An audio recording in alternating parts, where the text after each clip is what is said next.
وزیر تعلیم و محنت سندھ سید غنی کی زیر صدارت محکمہ تعلیم کی اسٹینڈنگ کمیٹی کا اجلاس میں سیکریٹری تعلیم سندھ احمد بخش ناریجو، سیکریٹری کالج سندھ سید باقر نقوی، تمام نجی اسکولز کی ایسوسی ایشنز کے عہدیداران، محکمہ تعلیم کے اعلیٰ افسران، بورڈ و یونیورسٹیز کے چیئرمین و سیکریٹری سمیت کمیٹی کے ممبران نے شرکت کی۔ اجلاس میں موسم سرما کی تعطیلات کے حوالے سے وفاقی حکومت کی NCOC کے اجلاس کے حوالے سے کیے جانے والے فیصلوں اور اسی حوالے سے 23 نومبر کو ہونے والی میٹنگ کے حوالے سے تبادلہ خیال کیا۔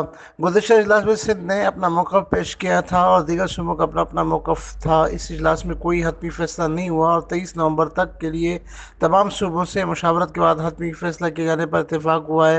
اب وفاق کی جانب سے موسم سرما کی تعطیلات 25 دسمبر سے 10 جنوری تک کرنے کا کہا جا رہا ہے۔ البتہ 25 نومبر سے 24 دسمبر تک اسکولز میں بچوں کو بھیجنے کے بجائے انہیں گھروں پر تعلیم دینے اور اس دوران اسکولز میں اساتذہ کو آنے اور والدین کو ہر ہفتہ اسکول سے ہوم ورک لینے کے حوالے سے وقاف کا موقف ہے۔ اس وقت کووڈ کے کیسز بڑھ رہے ہیں، اس میں کوئی دو رائے نہیں۔ گزشتہ دنوں کے اعداد و شمار کو دیکھا جائے تو یہ 3.7% تک بھی گئے ہیں۔ آج کا اجلاس بلانے کا اصل مقصد تمام اسٹیک ہولڈرز سے مشاورت کر کے سندھ صوبے کا موقف واضح کرنا ہے۔ ہم چاہتے ہیں کہ صوبہ سندھ میں تعلیم کے حوالے سے تمام اسٹیک ہولڈرز کی مشاورت سے تمام فیصلے کیے جائیں۔ Amin Farooqui, Firestone news network, Thatta, Sindh.